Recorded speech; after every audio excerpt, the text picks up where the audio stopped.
You're being completely selfish, Emma. My mother's voice echoed through our family home. Your sister has a dream, and you're just sitting on all that money like some sort of miser. I stood in our kitchen, gripping the counter to steady myself as my entire family ganged up on me. My name is Emma Mitchell, and at 28, I was being vilified for refusing to empty my life savings to fund my younger sister Olivia's latest sure thing business venture. It's not like that, I tried to explain, keeping my voice level. I've worked hard for my savings. I have plans. Plans? Olivia scoffed, her perfectly manicured hands gesturing wildly. What plans? Your boring little research job. This is a real opportunity, Emma. A luxury spa in the heart of downtown. Do you know how many celebrities I could attract? My father, usually the quiet one, stepped forward. Emma, be reasonable. Your sister has vision. She's always been the entrepreneurial one. You're stable. Steady. You can always save more money. Stable. Steady. The words felt like bullets. In our family, they were code for boring, unambitious. I'd heard them all my life, ever since Olivia started her first business selling makeovers in high school while I focused on my studies. I have $127,000 saved, I said quietly. Olivia wants all of it, every penny. It's an investment. Olivia protested. You be a partner. Think big for once in your life, Emma. I thought about how I'd accumulated that savings, living in a tiny apartment while working full-time through graduate school, taking extra research projects on weekends. Careful budgeting, no vacations, no splurges. Meanwhile, Olivia had bounced from one failed venture to another. The fashion boutique that lasted 6 months, the organic juice bar that closed in weeks, the influencer marketing agency that never signed a single client. Each time, my parents had poured money into her dreams, believing the next one would be her big break. No, I said firmly. I'm sorry, but I won't do it. The kitchen exploded. How can you be so cruel? My mother cried. After everything we've done for you, my father added. I knew you were jealous of me, Olivia spat, but this is low, even for you.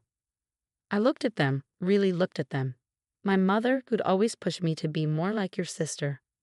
My father, who'd never once asked about my research but attended every one of Olivia's pop-up shop openings. And Olivia, beautiful, charismatic Olivia, who'd never worked a real job in her life, but somehow always got everything she wanted.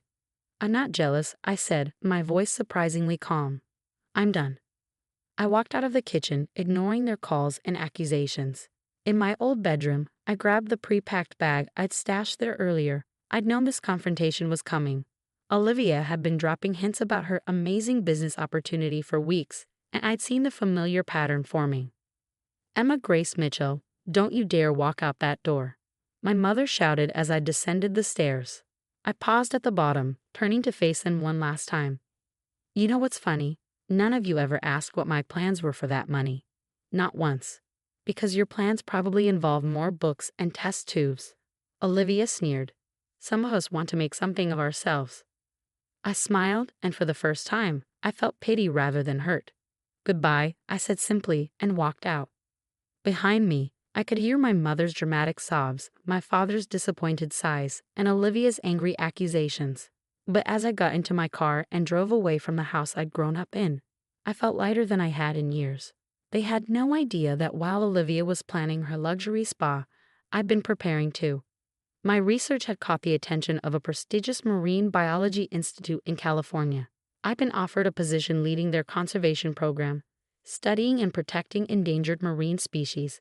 The salary was excellent, the work was meaningful, and best of all, it was 3,000 miles away from my family's expectations.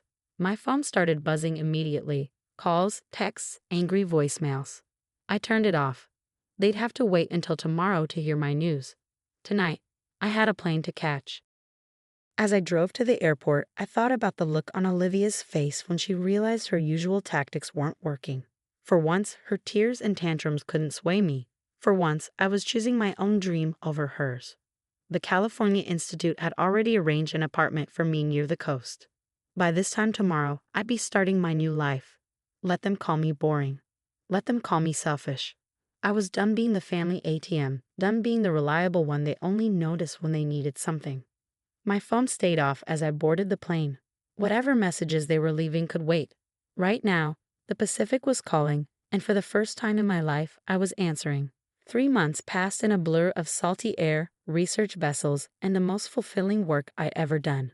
My apartment overlooked the Pacific, and each morning I woke up to the sound of waves and seabirds rather than family drama.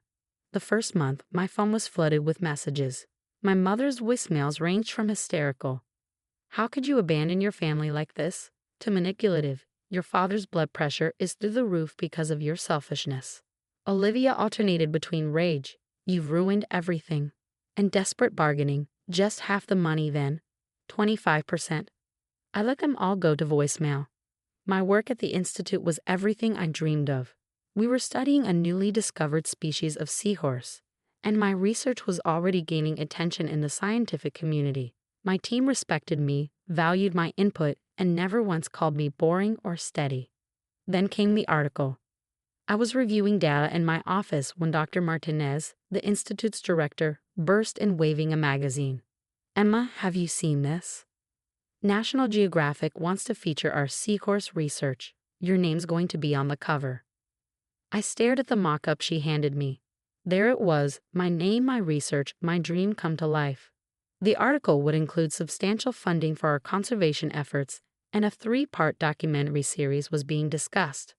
That evening, as I sat on my balcony watching the sunset, my phone buzzed. It was my father's number. For the first time in 3 months, I answered. "Emma?" His voice sounded smaller than I remembered. We saw the magazine article. The preview online." "Yes," I kept my voice neutral. "Why didn't you tell us? About the research position, the institute, all of it." "You never asked, Dad. You were all too busy calling me selfish for not funding Olivia's spa." He was quiet for a moment. The spa, it fell through. The location Olivia wanted, it turned out the building had major structural issues. The whole thing would have been a disaster. Like the boutique, and the juice bar, and the marketing agency. Another long pause. "Your mother wants to talk to you." I heard rustling, then my mother's voice. "Emma? Sweetheart? We saw you on the Institute's website. You look so happy." "I am happy, Mom.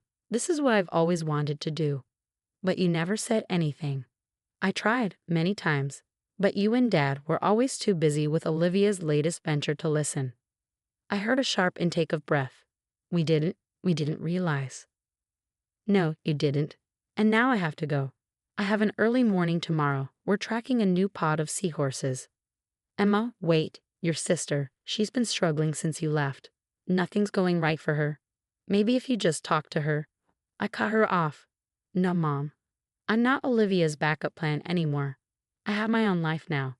After hanging up, I sat watching the waves, remembering all the times I tried to share my passion for marine biology with my family. The science fair projects they'd skipped because Olivia had a dance recital. The graduation ceremony they'd barely paid attention to because Olivia was launching her boutique that weekend. My phone buzzed again. A text from Olivia. "Saw your stupid fish article. Must be nice to waste your life playing with seahorses while your sister struggles. Real nice, Emma. Real nice." I smiled and typed back, "Actually, it is nice. Really nice." Then I blocked her number. The next morning, as I stood on the research vessel watching the sunrise over the Pacific, Dr. Martinez joined me. "Your sister called the Institute," she said casually. "Wanted to know if we had any real jobs available. Said she had lots of experience running businesses." I couldn't help but laugh. "And?" I told her we're fully staffed with qualified marine biologists. She didn't take it well. The sun broke through the clouds, casting golden light across the waves. Somewhere below us, our seahorses were swimming, unaware they were about to make scientific history. My history. "You know," Dr. Martinez added, "when we hired you, your family was listed as your emergency contact. Would you like to change that?" I thought about it for a moment, about all the emergencies in my life that my family had either caused or made worse. "Yes," I said firmly. "I would." As we prepared for another day of research, I felt the last weight of family obligation lift from my shoulders. I hadn't just found a new job or a new home. I'd found myself. And no amount of guilt trips or manipulative phone calls could take that away. My mother's words echoed in my head. "You look so happy." For once, she was right. I was happy, successful, and thriving. not despite ignoring their demands, but because of it. The seahorses were waiting, and this time, nothing would distract me from my dream. 6 months after the National Geographic article, I stood in my office at the Institute, staring at my phone in disbelief. 8 voicemails from my family, each more urgent than the last. I hadn't heard from them since blocking Olivia's number and changing my emergency contacts. The reason for their sudden reappearance? The documentary series about our seahorse research had aired its first episode last night. Apparently, seeing their boring daughter speaking confidently about marine conservation on national television had caused quite a stir back home. "Emma, darling," my mother's voice trilled through the first message, "you were absolutely brilliant. Why didn't you tell us you were going to be on TV?" The Hendersons next door saw it and called to congratulate us. The second was from my father. "Princess, we had no idea your work was so important. The university dean called me at the club to say how proud we must be." The remaining messages were from various relatives, all suddenly interested in my fascinating career. But it was the last voicemail that made me pause. Olivia, calling from a new number. "M?" Her voice sounded different, smaller somehow. I watched your show. You looked really good on camera. Listen, I've been thinking. Maybe we could talk. I have this new idea for an eco-friendly beauty line, and with your scientific background."